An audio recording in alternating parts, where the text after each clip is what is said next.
नमस्कार मैत्रिणींनो, कावेरीज रेसिपीमध्ये तुमचं मनापासून स्वागत. आज आपण भिजलेल्या डाळी आणि तांदळाचे आप्पे बनवणार आहोत. आप्पे बनवण्यासाठी मी इथे एक मोठी वाटी रेशनचा तांदूळ घेतलेला आहे, 1 वाटी हरभरा डाळ, 1 वाटी मूग डाळ आणि 1 वाटी उडीद डाळ याप्रमाणे घेतला आहे आणि 1 चमचा मेथी दाणा आणि थोडेसे पोहे घेतले आहे. पोह्याने आप्पे आपले छान क्रिस्पी होतात. आणि पाणी घेतले. तर सगळ्यात आधी आपण हे तांदूळ आणि डाळी एकदम स्वच्छ धुवून घेऊया.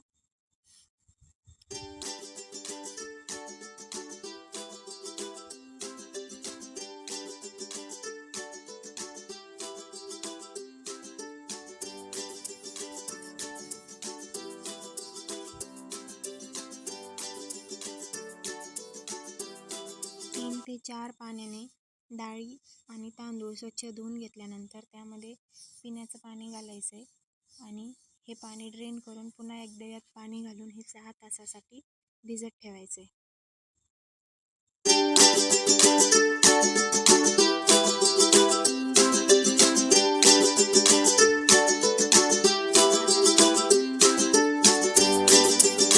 आपले तांदूळ आणि डाळ छान भिजलेले आहेत. आता आपल्याला हे मिक्सरला छान असं बारीक दळून घ्यायचे आणि कमीत कमी पाण्याचा वापर करा, म्हणजे आपलं बॅटर छान फर्मेंट होईल आणि आप्पे देखील आपले खुसखुशीत होतील. चला, तर मी इथे आता हे मिक्सरला सगळं बॅटर फिरून घेणार आहे. थोडं थोडं पाणी यामध्ये आपल्याला घालायचं आहे. आता सगळं बॅटर माझं इथे दळून झालेलं आहे. मी हे छान फेटून घेत आहे. यामध्ये आपल्याला चवीनुसार मीठ घालायचं आहे आणि देठासकट 4 ते 5 हिरव्या मिरच्या घालायच्या आहे.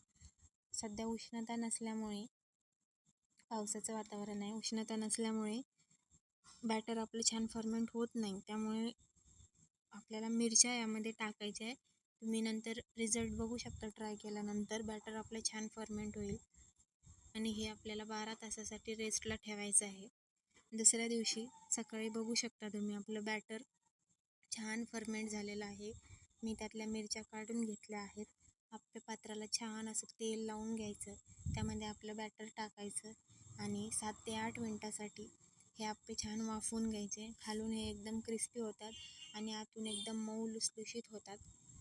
बघू शकता इथे आपले आप्पे तयार झालेले आहे. बघू शकता अगदी सहज हे आप्पे आपले सुटत आहेत, चिटकले नाही आहेत पात्राला कुठे.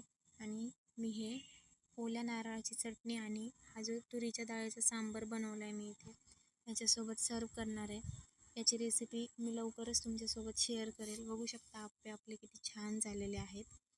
तर अशाच प्रकारे तुम्ही देखील हे आप्पे बनवून बघा. खात राहा, खुश राहा. नमस्कार.